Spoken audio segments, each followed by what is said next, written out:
রাঙামাটির পাহাড়ি অরণ্যের বুক চিরে বয়ে চলেছে বাঁশের নৌবহর। নদীর পাড়ে সারি সারি বাঁশ বাঁধা, বাজারে জমজমাট কেনাবেচা, আর পাহাড়ের গহীনে গজিয়ে ওঠা নতুন বাঁশবাগান, এসবই যেন রাঙামাটির প্রকৃত চিত্র। কিন্তু শত কোটি টাকার এই বাঁশের বাণিজ্য সম্ভাবনার নতুন দিগন্ত উন্মোচন করলেও নানা সীমাবদ্ধতায় পুরোপুরি বিকাশ ঘটেনি। ব্যবসা এখন আগের মতো হয় না, ভালো হয় না। কেন ভালো হচ্ছে না? এখন সরকার গেছে বছর রেভিনিউ নিছে একটা বাসে 2 টাকা, এবছর হঠাৎ করে রেভিনিউ একটা বাসে 4 টাকা। এখন আগে আসছিল একটা গাড়িতে সরকার টাকা পাইতো আমাদের কাছে সর্বোচ্চ 4,000, এখন সরকার টাকা নিতেছে 8,000। আমরা যেখানে বাসগুলো বিক্রি করি ওখানে কোনো আমাদেরকে 1 টাকাও দাম বাড়াই দেয় নাই। দেশ জুড়ে তোলপাড় ওয়ালটন ফ্রিজ কিনে আপনিও হয়ে যেতে পারেন মিলেনিয়ার। রাঙামাটির বিভিন্ন সংরক্ষিত বন ও সৃজন করা বাঁশবাগান থেকে প্রতি বছর সংগ্রহ করা হয় 2 কোটিরও বেশি বাঁশ।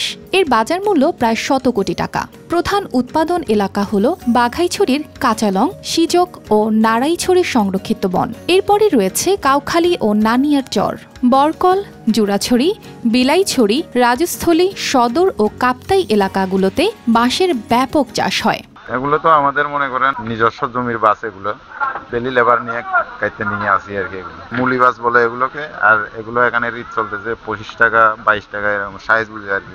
সবগুলো তো আর একদিকে হয় না, আমরা এগুলো 16 ওয়াট করে নিয়ে আসি 24 ফুট। জেলার অন্তত 10টি বাজারে বাঁশ কেনা বেচা হয়, যার মধ্যে কুতুবছড়ি বাজার অন্যতম। এই বাজারে গেলে দেখা যায় চেঙ্গি নদীতে সারি সারি বাঁশ বাঁধা, নৌকায় করে একের পর এক বাঁশ এসে পৌঁছাচ্ছে।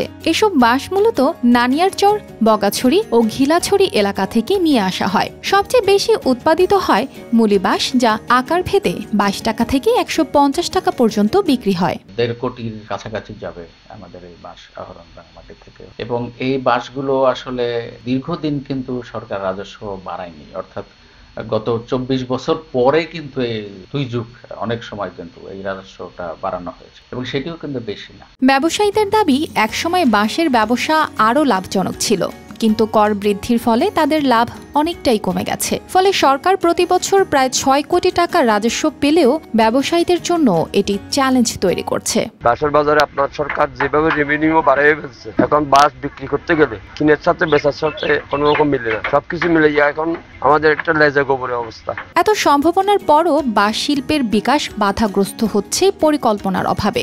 আধুনিক ব্যবস্থাপনার মাধ্যমে বাঁশের প্রক্রিয়াজাতকরণ ও রপ্তানি খাত বিস্তৃত করা গেলে এটি হতে পারে দেশের অন্যতম লাভজনক খাত। News desk, RTV।